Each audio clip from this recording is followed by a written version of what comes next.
Alright, let's start this off. Arithmetic by feeling. Lowly are we emotional creatures as compared to our intellectual pursuits. Our feelings are better judged by a single dialed abacus as one would move across its gems. Yet not to be confused with the binary of a computer, true, false, on, off, switch of electrical pulses from our nervous system running through chemical reaction. No. We rest seated, not only in our bias but also its symbology. Numbers don't exist, but their depiction of matter can express truth.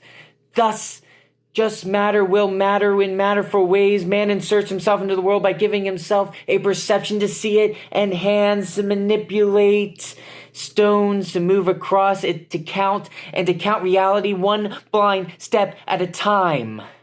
So let's begin with 1. It is the loneliest number. It is whole in unity. 1 came from nothing, from something. It exists an article of confession with no one to confess to. There is no one to miss, all for one and one for all. However, there's duality in knowing that nothing exists beyond the one thing. There is nothing left to conquer for our single hero. Thus, the one thing of the whole extended himself into the void. And 2 began a womb by which 1 could be one-on-one with 2. Yet 2 and 1 came together out of loneliness for missing none. They tried through intersection of themselves to rediscover the feeling of noneness. That acute, aware feeling of numb, of incompletion, of no shape to give form, of openness to more. And produced the 3. From there, an ocean and sky gave birth to land. Their Venn diagram shared vision to matter, and so it begated with it a remedy for correction and separation, such as religion, politics, geometry, narrative, and 2 sides always had a single angle to pursue, some love triad to make the story whole. 3 had shape, but no depth. In search for something deeper, a 4th point emerged. To pursue great heights, to actualize 3 into a new dimension. 4 brought forth enclosures to capture space.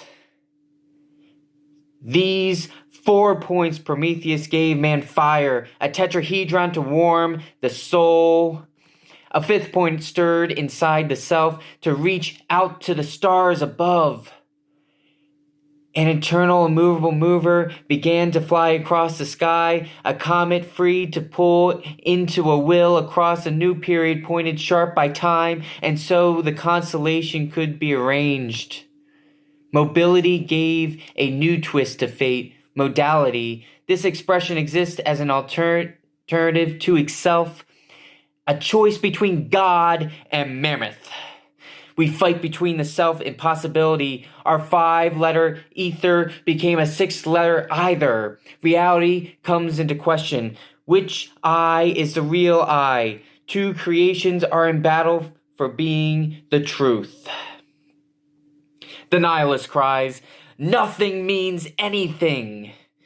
The cynic shouts, "Power is truth."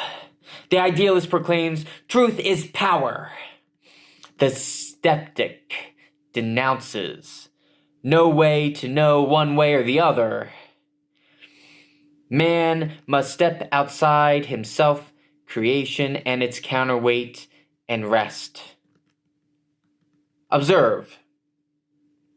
Measure and balance on the scale. By analogy, 1 can pursue the truth and through the actualization of it for God's eyes only. Within the 7, there is plethora of songs, infinite in octave and combination. Yet I am a man.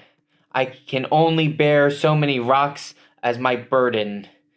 I still have to live and die within the dimensions that makes me mortal. I'm incapable of feel any bigger numbers than maybe the fingers on my hands.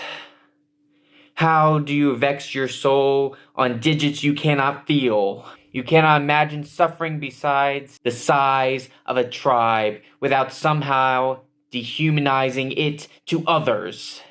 God depicted as the Alpha and Omega, from nothing to the infinite, composed into one.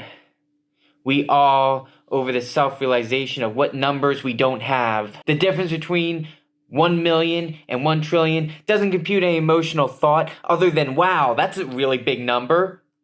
Something bigger than myself. Power of big numbers leave us in awe about how we should feel about them. When numbers do become too big to reason, we rationalize them. The world becomes thus too big to fail. Without a story with small numbers, we lack the means to change the status quo.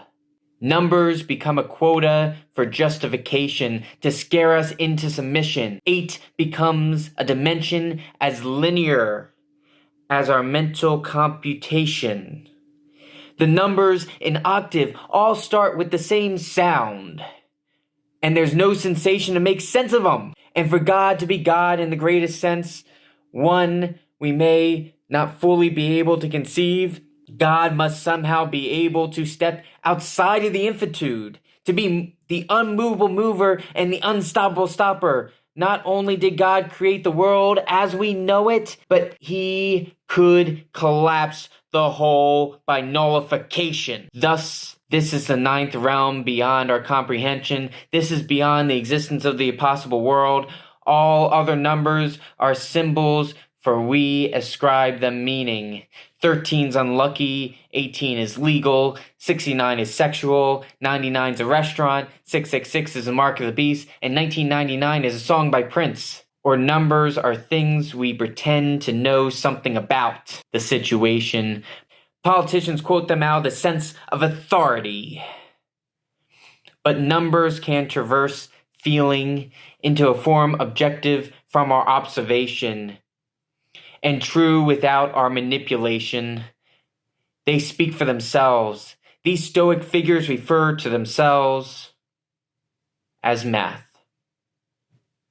Hi, if you like that video, make sure to subscribe down here. That's where my channel is. Also, check out this other cool video that I have. And as well, check out this video that also deals with the same topic by Vino Viteras, which is Truth and Wine. That's what it means. I just learned that the other day. But his channel is right up here. It's really cool and has a really interesting same concept that I did. This is actually a response video of what he did. So, and I'll be working with him upcoming soon. All right, talk to you guys soon. Take care. Bye-bye.